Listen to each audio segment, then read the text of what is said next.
أعوذ بالله من الشيطان الرجيم. بسم الله الرحمن الرحيم. واللذان يأتيانها منكم فآذوهما فإن تابا وأصلحا فأعرضوا عنهما إن الله كان توابا رحيما. واللذان وكسان یاتیانها چی دی راتلو کی دی کار د بے حیاتا منکم دستاسونا فآذوهما پستاسو تکلیف ورسوی دی دوالو تا فإن تابا پس کچر دی دوال توبه باسی واصلحا او نیکی عمل خپل فأعرضوا عنهما پستاسو اعراضو کے ردی دوالو د تکلیفنا ان اللہ کان توابا رحیما بے شک اللہ تعالی چی دے دیر توبہ قبل ان کے مہربان دے. مخی آیت مبارکہ کے دا اغا جوڑے بیانو چی شادی شدوی او عقید بے حیاء کارو کی او دا خبر ثابت شی پا گواہانو سرا او یا داغی پا اقرار سرا نو فی الحال حکم داو چې دا زنانا په کور کې بند وساتئ یا بدیل په دې حال کې په خپل مرګ راشي او یا به الله تعالی سه حکم رالیږي. او دې آیت مبارکه کې بیان دی د هغه جوړی چې هغې غیر شادي شده وي او هغې نه د بې حیا دا کار وشي. دې باره کې فی الحال حکم دا دی چې دې ته تکلیف ورسوئ اذیت وله ورکئ بیا به دې دواړه توبه وباسي دا غلط کارنا نو بیا ولا مزید تکلیف ما ورکوي. او بیا وروسته الله تعالی حکم راولېږو چې شادي شده وي نو دای باره کې حکم داری چې دی به رجم کې او که غیر شادي شده وي نو هغې له به سل کوړې ورکې. د سلو کوړو دا بیان سورة النور کې اوس هم موجود دی او دا رجم دا بیان یو آیت و په سورة احزاب کې خو بیا د آیت تلاوت منسوخ شو حکم موجود دی او د آیت تلاوت منسوخ شوی دی هغه اوس نشته. الشیخ والشیخة اذا زنیا فرجموهما نکالا من الله دا آیت مبارکه مخکې موجود او یا دا چې د دې آیت مبارکه تعلق او مخکې آیت مبارکه سره دی او دا بیان دی چې کچر نارینه او زنانه که شادي شده وي او که غیر شادي شده وي د دواړو حکم داری چې د دینه زنا ارتکاب وشو د زنانه لپاره دوه سزاګانې شوي. یو خدا چې دا فی الحال په کمره کې په کور کې بند وساتئ او دې له مناسب اذیت هم ورکئ زبانی یا په لاس سره او د نارینه باره کې حکم داری چې دله اذیت ورکئ تکلیف ورته ورسوئ ترسو چې الله تعالی بل حکم لا نه دی نازل کړی. واللذان یاتیانها دا اللذان اسې د لفظ معنی دوه سړي د الذی تسنیه ده نو معنی کېږي دوه سړي اللتان دوه ښځې اللذان دوه سړي واللذان او هغه دوه سړي یو معنی روح المانی دا کړې ده چې دا اصل کې الزانی والزانیتو دی زناکار سړی او زناکار ښځه خو اللذان تغلیبا وي. عربی کې داسې کېږي چې دوه څیزونه مختلفي لیکن دا یو چیرې د یو له د بل باندې غلبه ورکي. لکه عربی کې د مور او پلار ته ابوین وایي نو مور ته وي او پلار ته اب وي اب او خو چې د پلار له په مور باندې غلبه ورکي نو خلک وي ابوین نو مراد تینا مور او پلار دا نه چې ګنې دوه پلارانو نو مراد تینا مور او پلار دي.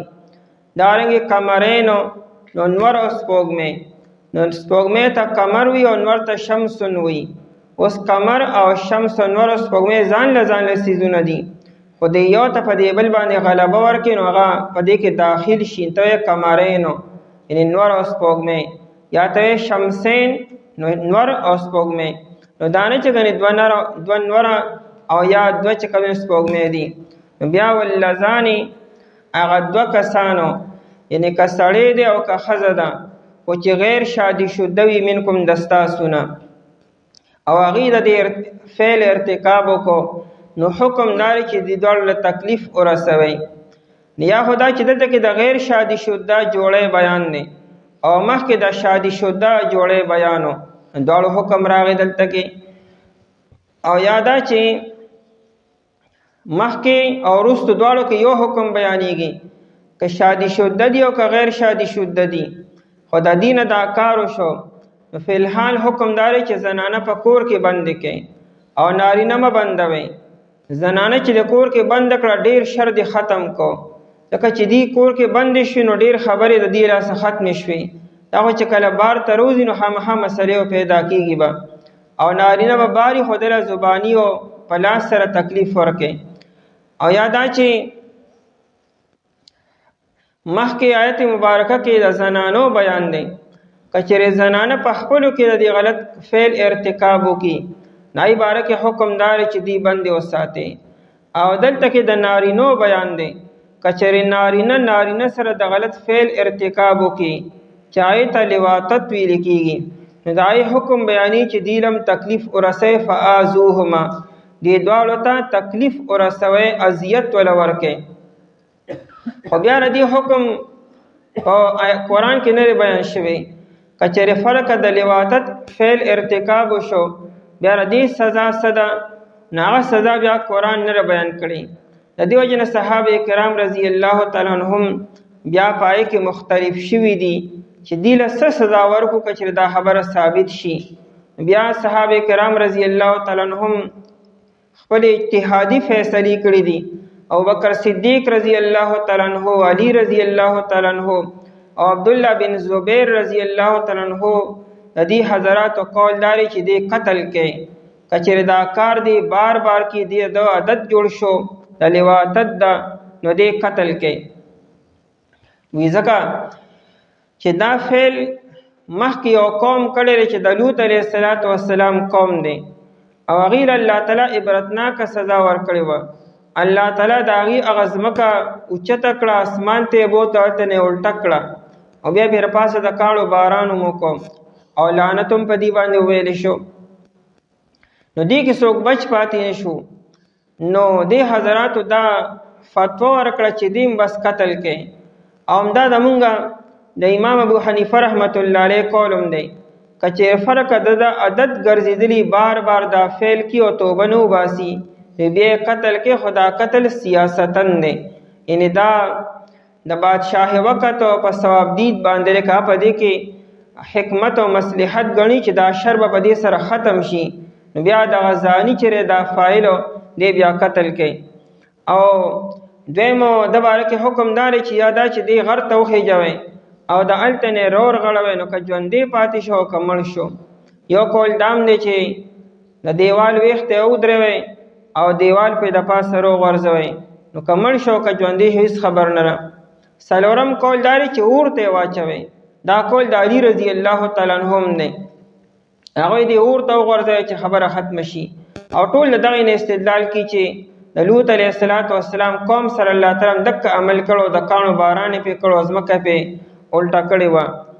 نبی علیه السلام هم په خپلو ارشاداتو کې د دې ډېر سخت مذمت بیان کړی دی.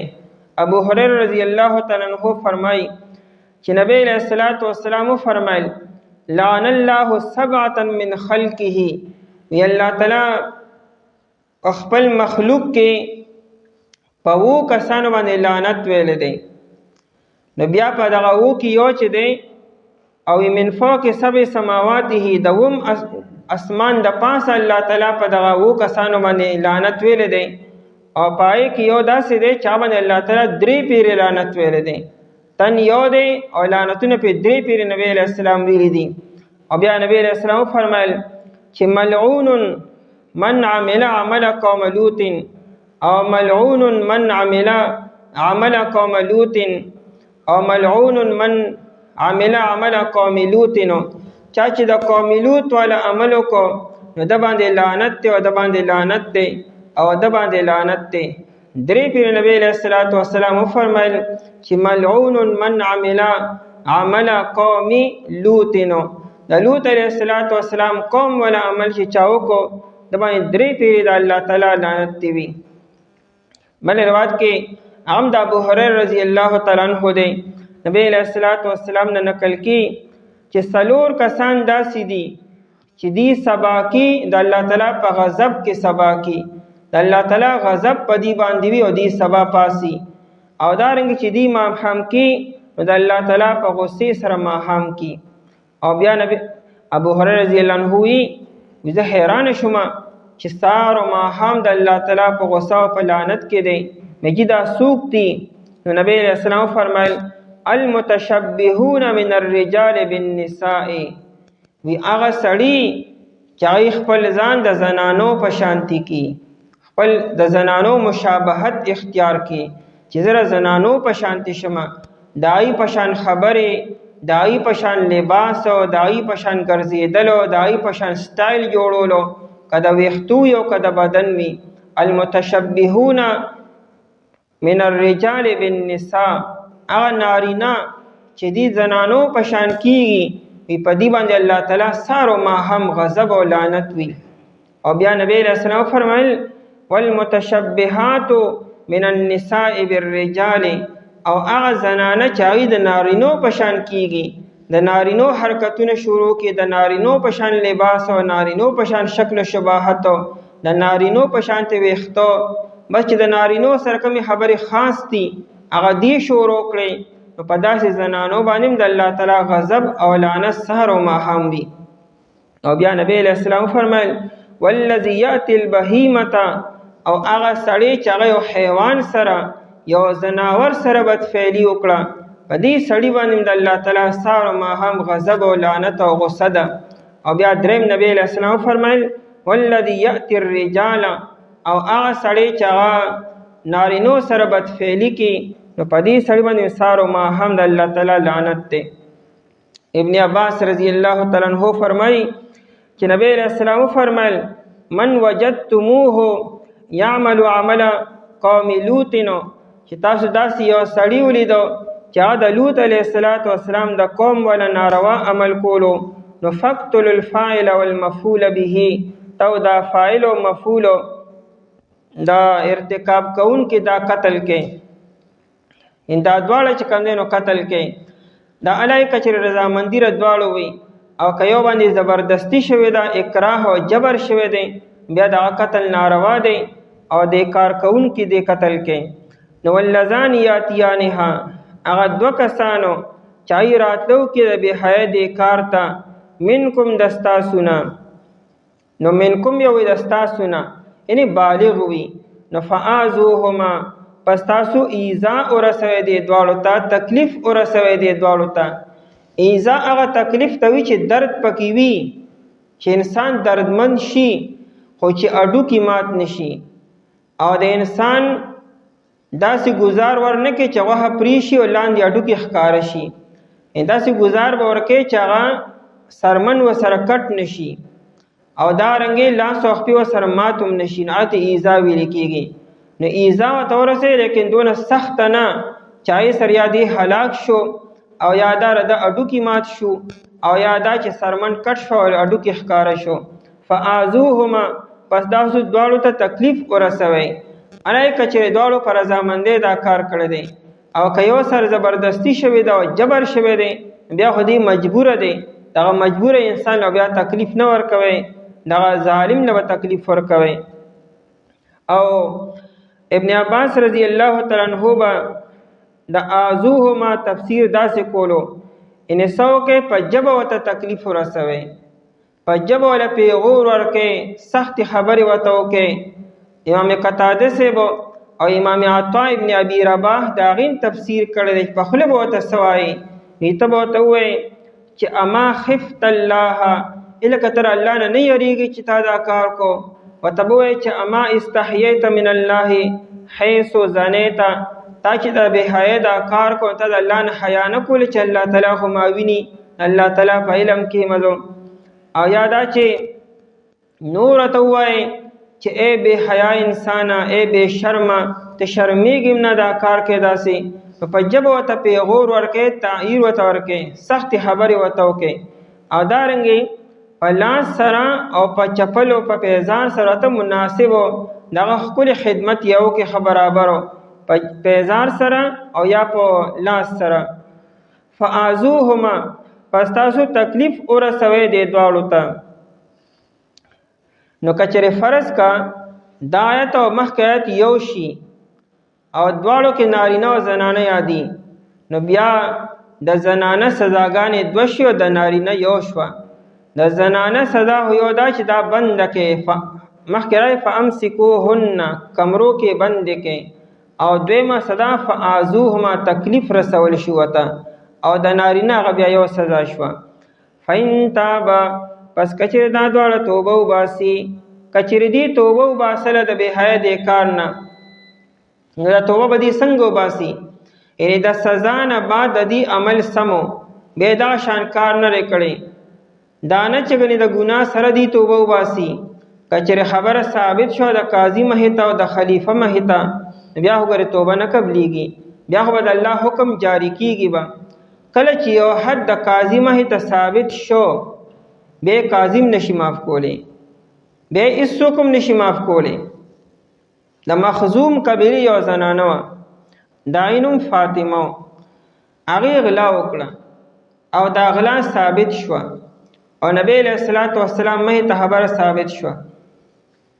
دې قبیلې والو دا مشوره وکړه چې زمونږ د زنانه لاس دې کټ نشي، ځکه دا زمونږ دپاره بیا یو لوی پیغور به وي، نو خیر دې پیسې به ورکو، ډېرې به ورکو، صلح صفایي به وکړو، لیکن چې دا لاس کټ نشي، دا د پوره قبیلې دپاره د شرم خبره ده.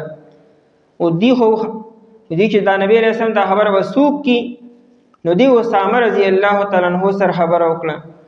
اسامه رضی الله تعالی عنه چې دا د زید رضی الله عنه زوی او زید د نبی علیه السلام متبنا پر کټی پاتې شو. نبی علیه السلام ته دا اسامه رضی الله ډېر محبوب، نو دی اسامه رضی الله عنه تیار کو چې ته نبی علیه السلام ته ووایه چې دا زنانه به خیر دې معاف کو، او چې د چا غلا شوې راغله به خیر دې څه ډېر مال ورکو، خو چې دا لاس کټ نشي. اسامه رضی الله تعالی عنه راغی نبی علیه السلام سره خبره وکړه. نبی علیه السلام پوه شو چې دا د اسامه رضی الله عنه خپل تجویز نه دی، دا چې ته شاته ذهن سازي رده شوې ده او دا قبیلې والو دا کار کړی دی. نو نبی علیه السلام راووتو او منبر د پاره تشریف فرما شو، خطبه ووی او بیا دا وفرمایلو چې تاسو ما سره د الله تعالی د احکاماتو باره کې خبرې کوئ، زه الله حکم څنګه معاف کولی شم؟ دا خو د الله حکم دی، زما حکم خو نه دی. او بیا وفرمایل چې مخکني قومونه په دې خبره هلاک شوي وو چې پای کې به یو غریب انسان غلط کار وکړو، په هغې د الله حکم جاری کو، او که یو معزز او مالدار انسان به یو غلط کار وکړو نو به دقه شانتې صلح صفایي سره به خبر پرېښوده. بیا وفرمایلو وی دا خو فاطمه مخزومیه ده، لو ان فاطمه بنت محمد، وی که دا د ما لور فاطمه بنت محمد هغې دا غلا کړې وی لقطعت یدها، ما به د هغې لاس هم کټ کوبه، هغه هم ما نشو معاف کولی. پیغمبر سره بیا د معافۍ هغه اختیار نه څوک ورې چې الله نه غواړي. نو دا فآذوهما مطلب دا فإن تابا کچرې دې توبه وباسي، یعنې د سزا د جاری کېدو نه بعد، د سزا نه بعد دې ته مناسبه تنبیه شو، بیا داسې کار نه دی کړی، نو بیا فإن تابا کچې دواړه توبه وباسي واصلحا، او توبې مطلب سره توبه خو هر څوک وباسي په خوله باندې، د توبې نه بعد به خپل عملم سمې به واصلحا چې ستا کردار بیا یې نه بعد سم وي، نو واصلحا او سم کی عمل خپل او نیک خپل عملو.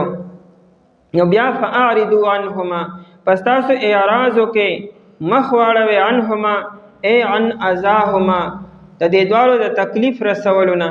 د دې نه بعد بیا تکلیف ورته مه رسوئ، بیا به تکلیف صحیح بیا ورله پیغور نه ورکوئ، تانی به نه ورکوئ، هغه زړې خبرې به نه را یادوئ، ځکه چې سزا شوې ده، صلح صفایي شوې ده، معافي شوې ده، نو بیا به دا خبرې نه را یادوئ، یعنې بس تاسو یې معاف کړئ. فاعرضوا عنهما پس تاسو اعراض وکړئ عنهما د دې دواړو د تکلیف نه، یعنې تکلیف د رسول نه، بیا به ته زباني تکلیف نه رسوئ. ان الله بېشک الله تعالی چې دی حدیث کې راځي که انسان نه یو ګناه وشي او در دې ګناه نه توبه وباسلې ده او سچې دل سره توبه وباسلې ده، او د دین بعد هم څوک هغه بیا پیغور ورکړي د دغه ګناه باره کې او د ته پته ده چې دې سړي توبه وباسلې ده د هغې نه بعد هغه عمل سم دی نو دا چې چا پیغور ورکړه که نه دله به الله تعالی د مرګ نه مخکې دغه شان ګناه به دنه خامخا کېږي به چې داسې یو پاک انسان ته چې هغه توبه وباسل دی ولې بیا ولې پیغور ورکړي د دې مطلب خو دا چې دا شیطان دی که نه دا خبرې دی نه پرېږدي بیا یې را وړاندې کړي بیا وړاندې کړي ځکه وایي چې د هر چا باره کې ښه ګمان کوئ یو انسان نه غلطي شوې ده او هغه معافي غوښتې ده نو بس بیا یې مه را تازه کوئ بیا یې مه را یادوئ دا اکرمه رضی الله تعالی عنه چې د ابوجهل زوی دی چې د ایمان د وړو په اراده باندې را روانو نو دی را راغلی نو خو نبی علیه الصلاة والسلام صحابو ته ووایي اکرمه را روان دی دی چې هر څه کړي دي پلار یې هر څه کړي دي به هر حال دیو د ایمان د وړو په اراده باندې را روان دی د ده مخې ته در پلار تذکرې مه کوئ چې مړه ابوجهل خو داسې داسې کړي که نه نو د پلار هغه پیغور به دله اوس نه ورکوئ چې څه شوي دي هغسې م شوي دي خو دی اوس خامخا د که پلار یې ارنګ و لیکن دی پرې خفه کېږي به وی د مخکې د ابوجهل تذکرې اوس مه کوئ چې هغه نبي علیه السلام د کلي نه وباسلو دا یې کړي هغه یې کړو دومره پورې اسلام او دومره پورې پیغمبر علیه السلام د انسان د عزت خیال ساتلی دی چې کله هغه توبه وباسله بیا د هغې نه پس دغه ګناه پیغور او طعنه وله مه ورکوئ ان الله بېشک الله تعالی چې دی کان توابا رحیما دی ډېر توبه قبلونکی تواب دا مبالغه ده صرف دا معنی چې توبه قبلونکی ډېر توبه قبلونکی دی او رحیما ډېر مهربانه دی د الله د مهربانۍ اړو څه انتها نشته زمونږ چې څونه علم دی او څونه سوچ دی دینه زیات مهربان الله تعالی دینه ډېر زیات توبه قبلونکی او مهرباني او عفو کوونکی دی یو طرف ته څونه سخت احکامات بیانېږي بل خو الله تعالی څونه انسان ته گنجایش ورکړي چې ورنه امیده کېږي به نه او مایوسه کېږي به نه غلطۍ د انسان نه کېږي خو ځان کې به انانیت نه پیدا کوي رجوع الله به کې الله ته متوجه کېږي الله به راته معافي کړي او هغه دوه کسان چې راتلو کې کار د بې حیاته ستاسو نه پس تاسو تکلیف ورسوئ دې دواړو ته پس که چېرې دوی توبه وباسي او نیک کې عمل خپلو پس تاسو مخ واړئ د دواړو تکلیف د رسولو نه بېشک الله تعالی چې دی ډېر توبه قبلونکی مهربانه اعوذ بالله من الشیطان الرجیم بسم الله الرحمن الرحیم إنما التوبة على الله للذين يعملون السوء بجهالة ثم يتوبون من قريب فأولئك يتوب الله عليهم وكان الله عليما حكيما إنما التوبة بشكا قبل ولدتوبه علی الله فالله تعالی باندې للذین دپاره دا کسانو یعملون السوء چې دی عمل کوي بد بجهالت پناپوهۍ سره ثم یتوبون بیا دی توبه وباسي من قریب په نږدې زمانه کې فاولئک یتوب الله پس دا کسان چې دی الله تعالی رجوع کوي پر رحمت سره علیهم په دوی باندې وکان الله علیما حکیما او دی الله تعالی علم والا حکمت والا په مخکې آیت مبارکه کې د توبې شرط لګېدلو کچره د بے حیاي کار ارتکاب کوونکي توبه وباسي نو بیا ورته سزا مه ورکوئ هلته د توبې ذکر راغی نو اوس په دې آیت مبارکه کې د توبې دپاره شرط ذکر کی آیت مبارکه کې الله تعالی وعده کړی د خپلو بندګانو سره چې کله د بندګانو نه ګناه وشي او دا ګناه کړونکی دی او که غټ دی او بیا دې توبه وباسي نو الله تعالی دا توبه قبلي دا د الله تعالی فضل او احسان دی او وعده د خپلو بندګانو سره چې مطلب نا امیده کېږي به نه مایوسه کېږي به نه ګناه چې د نه وشو نو فورا توبه وباسه نو زه به دا توبه قبلومه آیت مبارکه کې داسې عجیبه الفاظ راغلي دي چې مطلب دا دی چې کلم انسان نه ګناه وشو، که دا ګناه د قصدن کړی دی، که خطا نه کړی دی، که لوکی دی او که غټ دی، او چې ګناه پسې دی توبه وباسي، نو گویا کې الله تعالی په ځای دا خبره واجب کړې او لازم کړې ده چې ستاسو توبه وباسل او زما توبه قبلول دا ضروری دي، خامخا به داسې کېږي.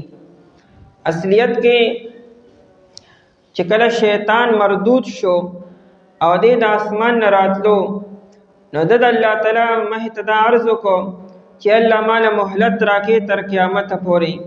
نو الله والا مهلت ورکړو. نو ده دا ووایي چې زه به ستا بندګانو ته ناست به یم او تر څو چې د دې نه ساه نه دی وتې زه به دې نه پرېږدم، نه زه به دې ګمراهه کوم. نو ده دا واده وکړه. نو الله تعالی هم قسم وخوړو، زما دې په خپل جلال او په عزت باندې قسمي چې زما بندګان کلم زمانه توبه وباسي، د مرګ نه مخکې زه به توبه قبلوم. دا وعده الله تعالی هغه ټایم کې کړې ده چې زما بندگان ګناه وکیږي تینا توبه به وباسي، زه به دا توبه فوراً قبلوم چې شیطان نور مزید خفه شي. انما التوبه بېشکه قبلول د توبې، دا انما په عربۍ کې د خبرې د رابندولو د خاص کولو دپاره راځي. موږ ورته عربۍ کې حصر وایو، یعنې دا کار خو به خامخا کېږي، مطلب یې دی. او پښتو کې تعبیر داسې هم کولی شو، یعنې خبره دا ده او بله نه ده، یعنې خبره خو کدن هم دغه ده چې په دې آیت کې بیان شوې ده. انما بېشکه التوبة یعنې قبول التوبة، د توبې دا قبلولو، علی الله په الله تعالی باندې. علا چې دی دا په عربۍ کې د لازمولو او د واجبولو دپاره راځي. علا دا ځای کې راځي چې لکه ته چا باندې اوچت یې او هغه ستا نه ښکته وي او ته په هغه باندې یو حکم لازم کې او واجب یې کې او هغه ته د انکار گنجایش نه دپاره علا راځي. انما التوبة علی الله، دا توبه په الله تعالی باندې واجب او لازم ده. ظاهره کې خو مطلب دا جوړیږي چې گویا کې بل چا دا خبره په الله تعالی باندې واجب کړي او لازم کړي ده، حالانکه د الله تعالی څوک برابر نشته دی. نو په الله تعالی باندې اوچت بلا څوک پیدا شي چې په الله دا خبره واجب کړه او لازم کړه. نو جواب دا دی چې اصل کې الله جل شانه وعده کړی ده بندگانو سره چې ستاسو توبه به زه قبلوم، او الله تعالی چې وعده وکړي نو دا وعده گویا کې واجب او لازم ده، ځکه الله د خپلې وعدې نه رستو کېږي نه، مخالفت نه کوي او نه ترې خپله وعده یېرېږي. نو د الله تعالی دا وعده کولو دا داسې ده لکه دنیا کې په تاسو باندې یو خبره څوک واجب او فرض کړي او تاسو د مخالفت څخه گنجایش نی، نو گویا کې دقه شان الله تعالی دا خبره په خپل ځمانې په خپله واجب کړی او لازم کړی را. اصل کې د الله فضل دی چې داسې وګڼئ چې گویا کې ما باندې واجب ده، دا نه چې ما مې چا واجب کړی ده. الله خپله دا خبره چې دا زه به وي داسې کومه، او الله تعالی د خپلې خبرې نه به کوم ځای کې رستو شي. ومن اصدق من الله قیلا ومن اصدق من الله حدیثا، د الله نه زیات رښتینی څوک نشته او د الله تعالی نه زیات صحیح وینا کوونکي څوک نشته. نو که نعوذ بالله الله تعالی د خپلې وعدې نه رستو شي نو بیا به څوک خپلې وعدې پوره کړي.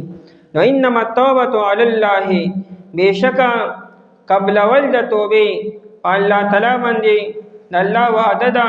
نو گویا کې دا وعده د الله تعالی ثابته ده، واجبه ده او لازمه ده چې داسې به کومه. او یا دا چې دا علا په معنا د من سره دی، نو معنا به داسې شي انما التوبة من الله، دا توبه د الله تعالی د طرف نه د هغه چا دپاره ده چې څوک فوراً توبه وباسي. یا دا علا په معنا د عند سره دی، نو معنی دا شوه چې انما التوبة عند الله، دا توبه قبلول د الله په نیز باندې دا هغه چا دپاره چې څوک فوراً توبه وباسي. للذین یعملون السوء، للذین دپاره د هغه کسانو یعملون السوء چې دی عمل کوي. السوء دا السوء کې د الف لام چې د دپاره د جنس دی، څه مطلب هر یو ګناه چې دی، دا ګناه کړو کې دی او که غټ دی او که انسان ارنګه کړی وي، خو د هغې نه چې دی توبه وباسي الله تعالی قبلی. دا ټول نه غټ ګناه چې دا شرک دی او کفر دی او نفاق دی. نو که یو انسان د شرک او د کفر او د نفاق نم توبه وباسي او ایمان وروړي نو الله تعالی هغه هم قبلی. او دارنګې د ټول نه لوکي ګناه هغه ګناه صغیره دی، لوکي ګناه هغه هم الله تعالی معاف کړي. نو لوکي او غټ او منځ کې چې څونه دي ټول ګناهونه دغه مطلب د جنس دی. جنسي ګناه که لوکي دی او که غټ دی، که اعلی نه اعلی چې شرک او کفر او نفاق دی، پر تر دې که د فرعون سرکوزي مو مخکې توبه کړې الله تعالی د توبه هم قبلوله چې ځان ته ربکم الاعلی وي، خو په شرط د دې چې پټۍ مې توبه وباسلې وي. نو الله تعالی توبه د هر چا قبلي که هر څوک دی، خو د توبې چې کوم شرایط دی به پوره کړي. السوء ګناه لره او السوء بدکار لره بجهالت. د جهالت اسی معنی د ناپوهي او ناسمجي، یعنی چې علم وطني پیر د پوهه نشوم بجهالت. نو د جهالت مطلب خدا شو چې کوم انسان یو ګناه د لا علمه په وجه وکي، یعنی پوهه نه چې ګوندې ته هله ګناه وایي ګنې ګناه نه پیژندو، دا مطلب دی.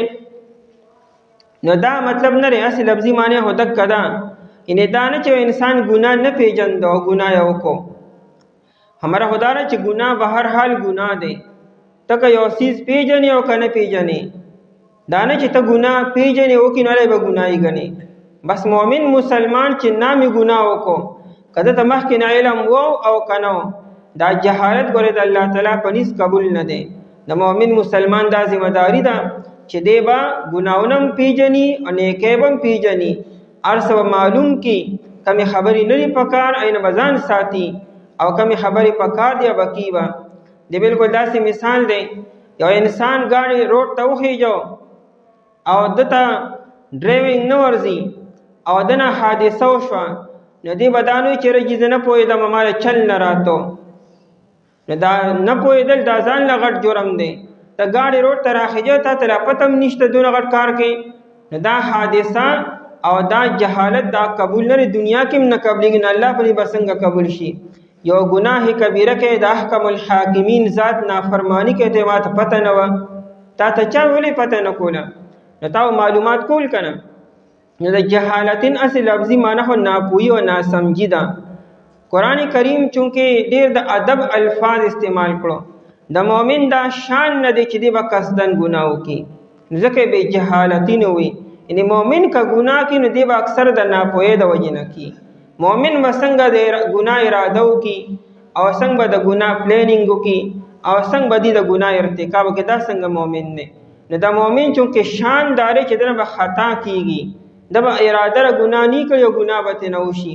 نو ځکه قرآن کریم بې جهالتین وي، چونکې د مؤمن شان بیاني.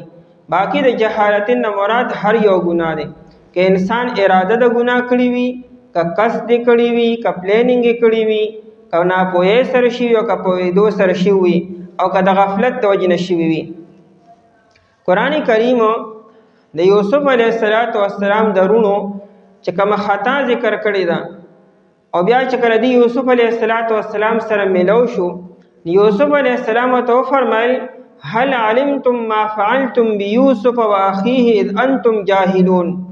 وی تاسو ته پته شته چې تاسو یوسف علیه السلام سره او دا غرور سره چې تاسو کړیو نو تاسو جاهلان وې. نو هغه یوسف علیه السلام جاهلین ویل لري، تاسو جاهلان وې. حالانکه د یوسف علیه السلام واقع بیان شوی ده چې د یوسف علیه السلام ورونو خو باقاعده پلانینګ کړو، مشورې کړې وه چې راځئ د یوسف د پلار د مخې نه لرې کړو. نو څه طریقه وکړو؟ نو چا ویې قتل یې کړئ، نو چا ویې یو لرې صحرا کې وغورځوئ چې د یوسف پلار نه لرې شي. نه خو باقاعده مخکې دې اراده کړې وه، پلانینګ یې کړو، مشورې کړې وه، بیا متفقه لاهې عمل یې توی کړی و، بیا راغلی دی یوسف علیه السلام په ترتیب سره بوتلی دی. دا خو ناپوهي نه وه نه ناسمجي وه، هغه باقاعده پلانینګ سره یو کار شوی دی. لیکن قرآن کریم سوی اذ انتم جاهلون چې کله تاسو ناپوهه وئ، نو هلته د ناپوهۍ مطلب دا دی چې تاسو د دې فعل د انجام نه ناپوهه وئ، چې د دې انجام بسي چې تاسو یو پیغمبر نه یو زوی جدا کړئ، دا څونه لوی ګناه دی. په دې پیغمبر ته څونه تکلیف رسیږي، او چې پیغمبر خفه شو الله خفه شو. بیا یوسف علیه السلام یو معصوم دی هغه څه ګناه کړی چې پلار نه جدا کړي. دا ټولې خبرې څونه ګناونه دي په دې کې دننه، لیکن د غرونو تر دې ګناه انجام نو معلومه چې دا موږ څونه د غټ ګناه ارتکاب کو. نو ځکه قرآن کریم اذ انتم جاهلون وی. د جاهلیت یو شاعر دی ناغوی وی الا لا یجهلن احد علینا فنجهل فوق جهل الجاهلین. وی موږ سره د څوک د جهالت والا کار نه کی ګورئ یګنی بیا موږ ټول زیات جاهلان یو. څه مطلب دی؟ موږ سره یو سړی غلط کار نه کی، د موږ باره کې د غلط سوچ نه کی، موږ ښه خلک یو. خو بیا چې کله موږ روان شو بیا موږ په شان روان وړو څوک شته نه نه. فنجهل فوق جهل الجاهلین، بیا موږ د جاهلانو لوی جاهلان یو. مطلب دا دی چې موږ سره یو سړی اراده د ګناه نه کی او د خطا نه کی، کني بیا موږ هم دغه په شان بشو، موږ سره هغه شان کوبه. نو بی جهالتینو پنا پوی سره یا پنا دانه سره او ناسمجه سره. او صحابه کرام رضی الله تعالی عنهم چې د دې شاګردان دي، لکه امام قتاده سے دا تابعی دی، ډېر صحابو شاګرد دي. وی اجتماع اصحاب محمد صلی الله علیه وسلم، و د نبی اسلام د صحابو په دې خبر اتفاق او اجماع وا چې کل شیء هر حاسیز او سوی به چې د الله نافرمانی وکړي شپای سره یوستافه هو جهالت بدا جهالت دی. هر یو کار هر یو ګناه بدا جهالت دی. کدا اراده کړی وی او کني وی کړی، ک قصدن وی او ک خطان وی، خو چې د الله نافرمانی دی وکړه بدی د صحابو جهالت وی. جهالت د لفظ داري چې انسان کا پنا پوهه سره کې او کچر په اراده سره او په قصد سره کې بدا جهالت دی او توبه بدی وباسي. دارنګه امام مجاهد رحمت الله علیه دم تابعی دی. نام وی وکل من عصى ربه، چا چې د خپل رب نافرمانی وکړه فهو جاهل دی، جاهل دی، نه پوهه دی. څه مطلب د دې ګناه د وبال او د انجام نه دی نه خبر دی. دارنګه دا امام زجاج چې دی دا لوی امام دی، هغه وی د بجهالت مطلب څه دی چې اختیارهم اللذة الفانیه علی اللذة الباقیه. یا الله تعالی چې په آخرت کې انسان ته کوم لذتونه او کوم انعامات تیار کړی دي، وی د پاغي باندې دنیا د فانی لذتونو له ترجیح ورکړه، چې دنیا غلګه مزه واغسته او د آخرت هغه ډېرې مزه پرې خو دی. وی دا معنا د جهالت او د ناپوهۍ ده. بجهالت پنا پوهه سره یا پنا دانه او ناسمجه سره. ثم یتوبون، بیا دی توبه وباسي. روح المانی لیکي وی دا ثم وروړو، وی دا اوسم د الله تعالی ډیر عفو ده. کني کچر الله تعالی د خپل شان مطابق معامله کولی او ګناه سره بنده فورن رانی سره اډو موقع باندې ملاوي دا اډو چانس باندې ملاوي دا د توبه. الله تعالی سره د دې چې علم دی وتا ګوري موږ ته معلوم یو او موږ ګناه کو بیا الله تعالی هغه فورن پکړ نکي. ودا د الله تعالی ډیر عفو دی او ډیر گنجائش ته پدې کې چې الله تعالی فورن څوک نه رانی سي. نو ثم یتوبون، بیا الله یادی توبه وباسي. من قریبن، قریبن معنی من زمان قریبن، د نږدې زمانه نه. د نږدې زمانه مطلب دا دی نه مرګ نه مخکې چې دل لا مرګ نه دی راغلی او در دې ګناه توبه وباسله او دا ګناه کلس کاله مخکې او کشل کاله مخکې او کاتیا کاله مخکې او تا دا ګناه نه توبه وباسله، دا من قریبن کې راغی. روح المانی لیکلی دی وی دا ګناه د وخت نواله تر مرګ پر چې دا څومره ټیم دی، نو په دې ټیم کې دنه چې د کم ځای کې توبه وباسله دا په من قریبن کې راغی. ځکه اکرمه رحمه الله فرمایي وی الدنیا كلها قریب، دنیا ټول لګه دا نږدې ده، نو د په هر یو جز کې چې معافي وغوښته دا په من قریبن کې راغی. روح المانی روایت را نقل کړی دی نبی علیہ السلام چې کوم اخیرنۍ خطبه ویلې ده، نو په اخیرنۍ خطبه کې نبی علیہ السلام فرمایلو وی من تاب قبل موته بسنه، وی چا چې یو ګناه کړی دی او د مرګ نه یو کال مخکې د عین توبه وباسله، یو کال مخکې دغه ګناه نه توبه وباسله، وی تاب الله علیه الله به دا ګناه درته معاف کړي. او بیا نبی علیہ السلام فرمایل چې ان السنه لکثیره، کال خو ډیر زیات دی، یو کال مهلت چاته ملاویږي. نو بیا فرمایل من تاب قبل موته بالشهر، نو چې د مر نه یو میاشت مخکې د توبه وباسله نو دا تاب الله علیه، الله به ته معافي وکړي. بیا نبی علیہ السلام فرمایل چې ان الشهر لکثیر، دا میاشت هم ډیره زیاته ده. درېمه خبره نبی علیہ السلام دا وکړه چې من تاب قبل موته بیوم، یو ورځ مخکې د مر نه یو ورځ مخکې د خپل ګناه نه توبه وباسله نو تاب الله علیه، الله به ته معافي وکړي. او څلورم ځل نبی علیہ السلام فرمایل چې ان اليوم لکثیر، دا یو ورځ هم ډیره زیاته ده. نو بیا نبی علیہ السلام فرمایل چې من تاب قبل موته بساعة، یو ګنټه د مر نه یو ګنټه مخکې توبه وباسله دته به الله تعالی دا هر څه به ورته معاف کړي. او بیا نبی علیہ السلام فرمایل چې ان الساعة لکثیر، ګنټه هم ډیره زیاته ده. نو اخري خبر نبی علیہ السلام دا وکړه چې من تاب قبل موته وقد بلغت نفسه هذه، نبی علیہ السلام د خپل مړی طرف ته اشاره وکړه چې دا روح دې ته ورسېدو او د عین مخکې توبه واسطه، د دې روح د دې مړی ته رسېدو نه مخکې توبه واسطه، وی الله به دا ګناه معاف کړي. خو چې مؤمن معافي خو کم از کم غواړي کنه، د الله رحمت دونه نږدې دی انسان ته، خو چې مؤمن وده دی او غافل دی او د الله د وسیع رحمت نه خبر دی نو څه معافي به وشي. نو فرمایي چې من قریب د نږدې زمانې نه فاولئک یتوب الله، پس دا کسان چې دی یتوب الله، الله تعالی رجوع کوي پر رحمت سره علیهم په دی باندې. ان څه مطلب؟ الله تعالی بردی توبه قبلی، دا د الله تعالی وعده ده، گویا کې الله تعالی په زمین دا خبر لازم کړی ده په خپله. وکان الله علیما حکیما، وکان الله دی الله تعالی علیما علم والا، حکیما حکمت والا.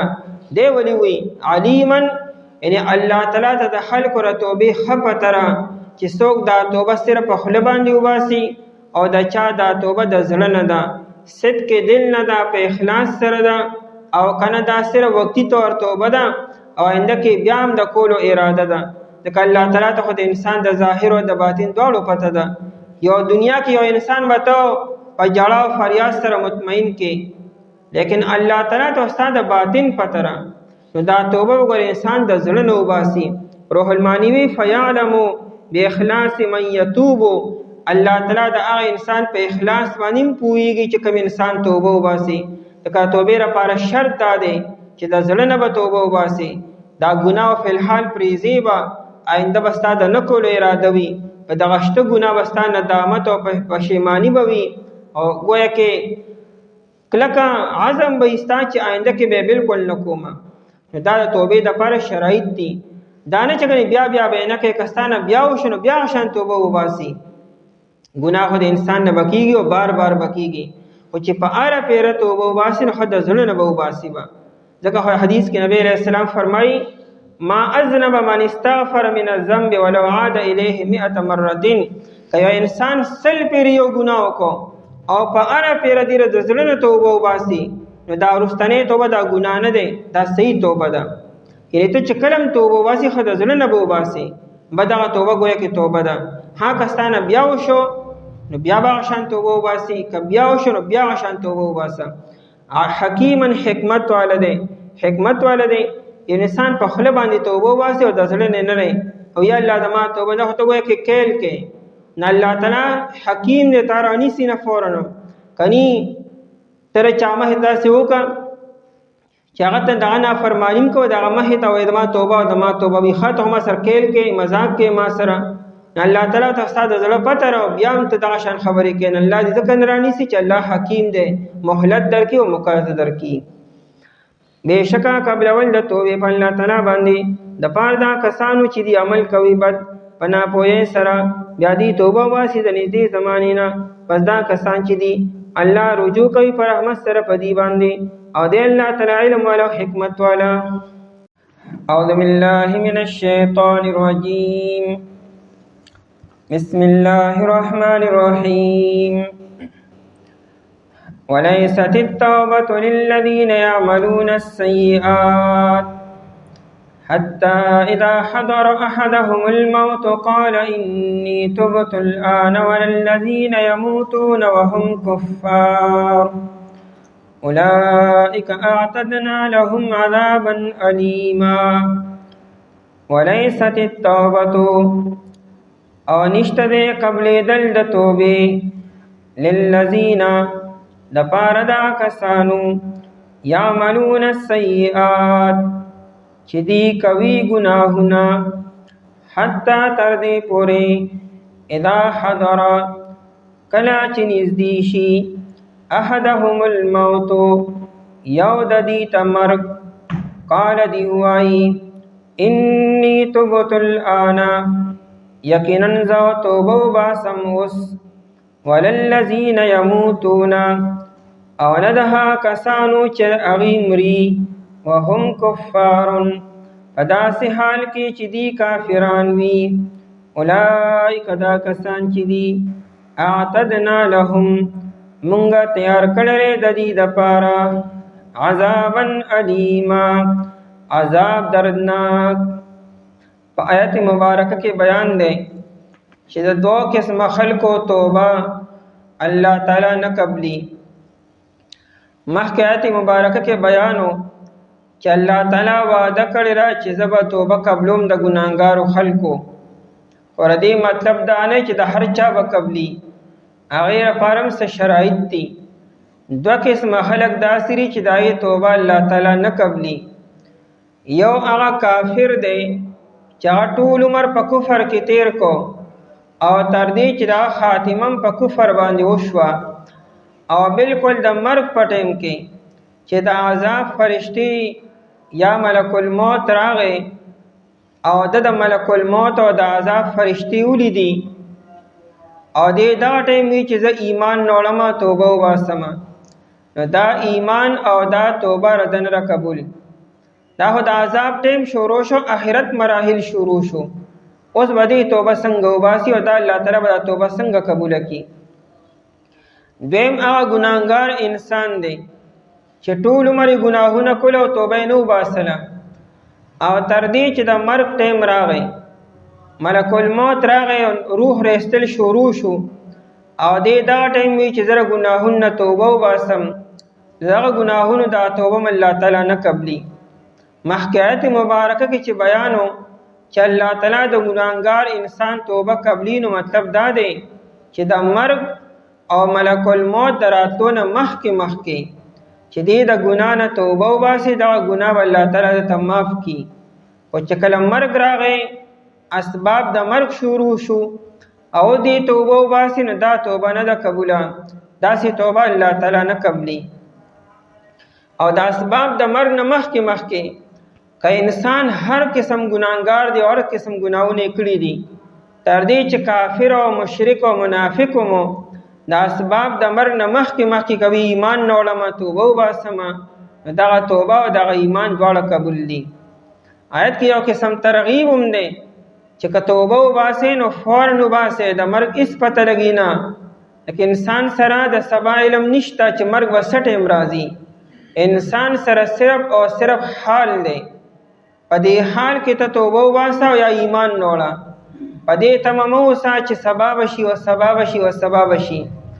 په دې چر کې او فرعون هم یو لویه زندګي تېره کړه او ایمان یې راونړو، او چې کله د مرګ فرشته راغله او ایمان هغه ټایم کې ایمان نه وړم، نو فرشتې وي نه اوس دا ایمان نه دی قبولو. ګناهګار انسان دی فوراً توبه وباسي، ځکه سبا او مستقبل د انسان په خپل اختیار او په خپل وس کې نه دی.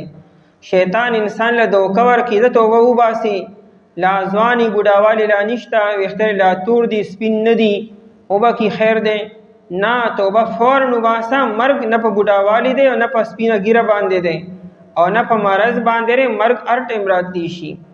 آیت کې یو قسم ترغیب هم دی چې ګورې توبه فوراً وباسئ، پرې تمه مه اوسېږئ چې الله به زندگی لا ډیره ده او الله به معافي نه، الله معافي کړي. خو د هغې لپاره هم څه شرایط دي چې انسان په ټیم باندې توبه وباسي. ولیست التوبة او نه دی قبلېدل د توبې، ولیست قبول التوبه او نه د توبې دا قبل ول په الله تعالی باندې. الله تعالی وعده کړی را چې مغفرت وکوما، خو د دې مطلب دا نه چې هر ټیم برته مغفرت کی. اصل کې روح المانی لیکلی دي چې دا توبه چې دام یو عمل دی او عمل هغه معتبر دی چې په دنیا کې وشي. آخرت کې که انسان یو عمل کوي نو دا قبول نه دی. آخرت کې که یو انسان د توبه واسم دا توبه نه ده قبوله. کوي ایمان نوړم دا ایمان نه دی قبولو. الته کته مونږ کې دغه مونږ نه دی قبولو. ځکه آخرت د جزا ځای د بدلی ځای دی او دنیا د عمل ځای دی. اوس چې کله د مرګ فرشتې رالی، که ګناهګار انسان دی او که کافر او مشرک دی، چې د مرګ فرشته راله او مرګ شروع شو نو د دنیا تعلق ختم شو، آخرت مراحل شروع شو. دا لومړنۍ مرحله ده کنه. مرګ چې دا د آخرت لومړنۍ مرحله ده. ځکه هو با عثمان رضی الله تعالی عنہ چې دا به د مرګ خبرون ډیر په جړا بشو. د چاوته ولې دونه جاړي وي دا مرګ او د آخرت د مراحلونو لومړنۍ مرحله ده. که په دې ټیم پاس شم ټول مراحل پاس دي، بیا قبر پاس ته او بیا حشر پاس ته او بیا حساب کتاب پاس ته، هر څه پاس دي. او کدی له کې گیر کړم نو چې په لومړني قدم گیر شم ارزه کې بیا گیرېږم. دا مرګ د حالت او منظر چیرې دا د آخرت د مراحلو لومړنۍ مرحله ده. نو د عمل دروازه بند شوه او توبه د اصل کې عمل. نو دی اوس عمل کې د عمل ټیم ختم شو. نو چې ټیم ختم شو نو عمل پاتې نشو. نو دی وسنګ دا ټیم توبه وباسي. دویم دا چې را توبه مقصد دا دی چې انسان رجوع الی الله وکي او دته زندگی پاتې نه را او د رجوع څه فایده شوه. یعنی دا رجوع خو په دنیا کې پکار او دنیا خبره ختم شوه. او د توبې چې کوم مقصد یا مقصد فوت شو، په دغه ټیم کې خو بیا هر څوک ایمان ته تیار دی. هر یو ظالم او هر یو طاقتور ایمان ته تیار دی. ځکه چې انسان هر څه په خپلو سترګو باندې وویني هغه ایمان معتبر دی چې ایمان بالغیب وي، چې تا نه فرشتې لیدلي دي، نه د آخرت لیدلی، نه د قبر لیدلی، نه عذابونه دي لیدلي دي. او دی وخت کې ته منم دا ایمان دی.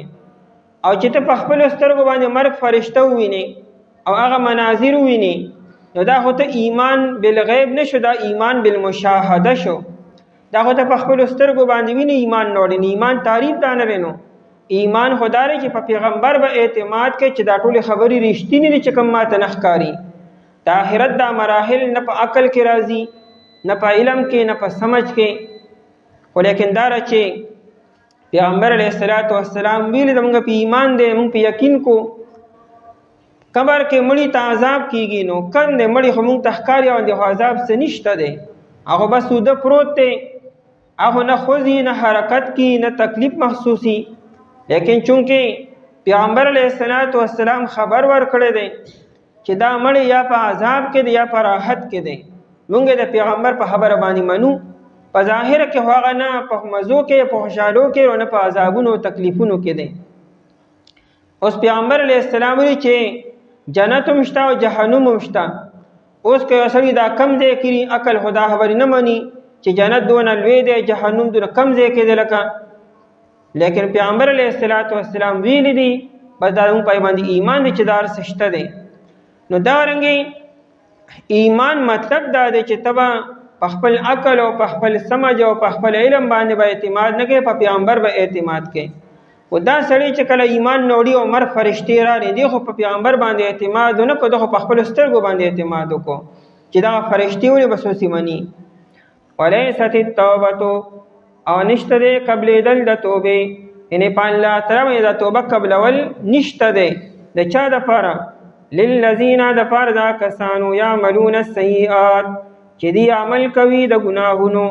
سیئات جمع روړه ځکه دا ګناه دی بار بار کی. ګناه کول او توبه نه وباسل دا بل ګناه شو. انسان چې ګناه وکړي او دی توبه نه وباسي نو مطلب سره دی په خپل ګناه باندې خوشحاله دی او اصرار پې کی.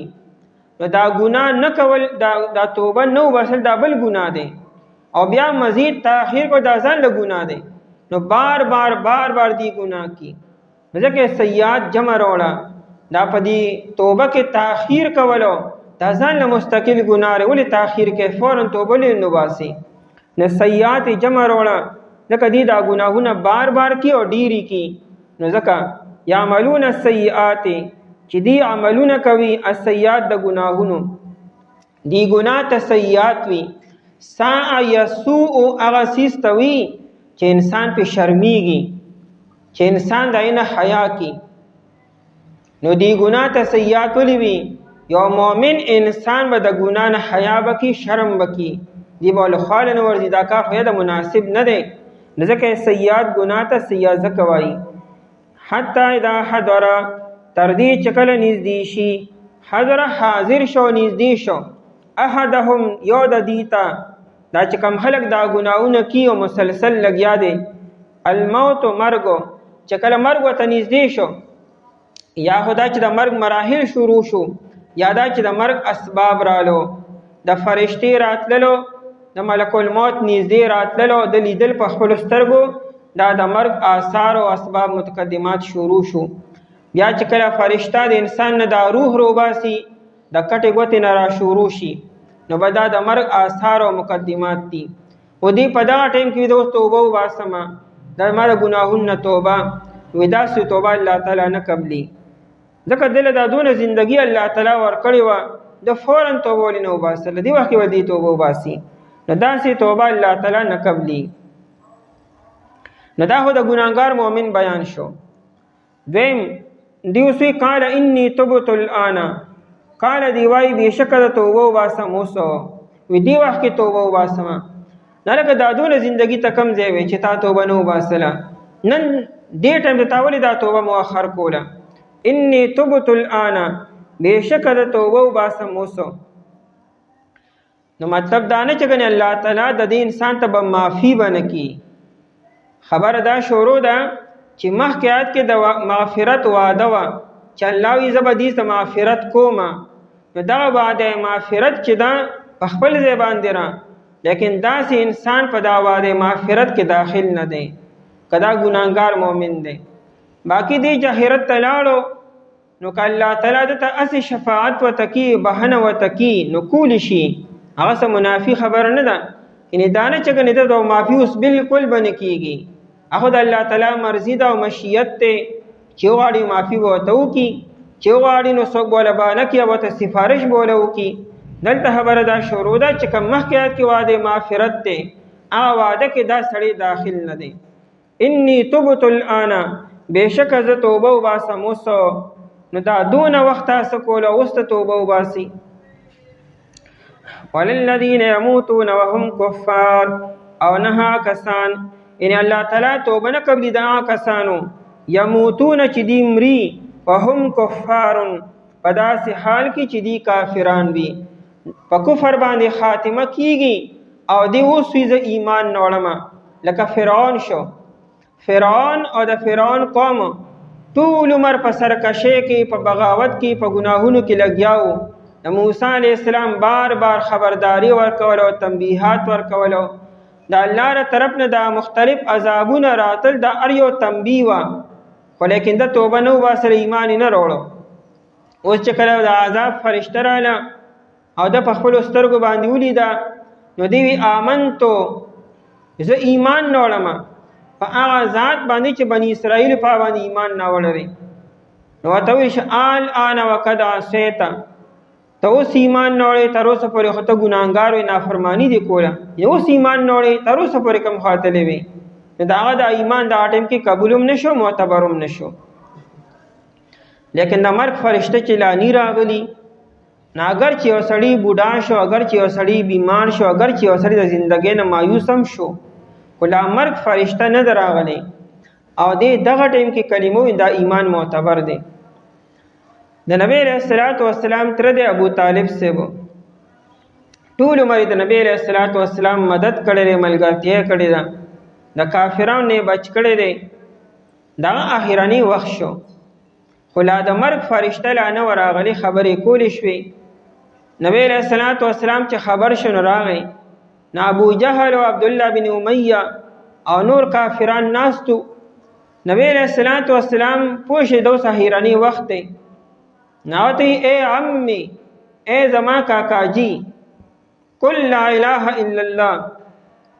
تدا لا اله الا الله وایا، کلمتا احاج لك بها عند الله، تدا کلمه وایا نزبد الله تعالی په نيز باندې ان د الله تعالی په دربار کې ستاره پاره او بیا سفارش کومه چې د ماتر کلمه ویل د په اخر وخت کې نو معافي وته وکا. اوس هغه عبد الله بن امیہ او ابو جهل وتوی چې اترغب عن ملت عبد المطلب، تد عبد المطلب د دین نه اعراض کې په اخر کې ټول عمر دغه په دین باندې وي او هغه پریزي نغلی چونکه غیرت ورکو او عربو کې جاهلیت او قومیت او نسل او دا نسل پرستی پای کې و نغلی یو قسم غیرت ورکو چې تر پلار نیکه خبر اوس پریزي د نبی علیہ السلام په خبره باندې بس هغه هره کې و اقرار وکړو چې زرا عبد المطلب سے په دین باندې ما مطلب د جاهلیت په دین باندې ما په دنیا نه لاړو. اوس نبی علیہ السلام فرمایلو لاستغفرن لك ما لم انها، زبستاره پر بهنه د الله پاک نه غواړم چې ترسو الله تعالی منع کړی نه ما. الله تعالی بیا آیتونه نازل کړو سوره توبه کې چې ما کان للنبي والذین آمنوا ان یستغفروا للمشرکین ولو كانوا اولی قربا، د پیغمبر د پاره او د ایمان والو د پاره دا خبره جایزم نه را مناسبم نه را چې یو سړی د کفر په حالت کې او د شرک په حالت کې دنیا نه لاړو اگر چې ستا رشتہ دار ولی نه دی ته به دغه لپاره بهانه اوس نه غواړي. څه مطلب شو؟ ابو طالب سے د دنیا نه لاړو نو د شرک په حالت کې لاړو، هغه کلمه د سره ونه وي نو مشرک شو. نو چې مشرک شو اگر چې ستا تر ولې نه دی بس ته به دغه لپاره اوس بهانه نه غواړي. اوس کا ابو طالب سے دا ټیم کې کلمه ویلې وی نو خاتمه په ایمان باندې شو، لیکن هغه کلمه د سره ونه وي نو خاتمه په کفر باندې وشوه. حضرت تانوی رحمت الله علیه ډیر خپل خبره لیکله جامع او مانع. هغه وی یو حالت د یأس ته او بل حالت د بأس ته. حالت د یأس دی ته وی چې انسان د زندګۍ نه مایوس شو لیکن دا د مرګ آثار لا شروع نه دي، یعنی یو سړی داسې بیمار دی چې بیماری لا علاج ده، یعنی بدی نن سبا کې روان دی، نو دا حالت د یأس او د ناامیدۍ دی.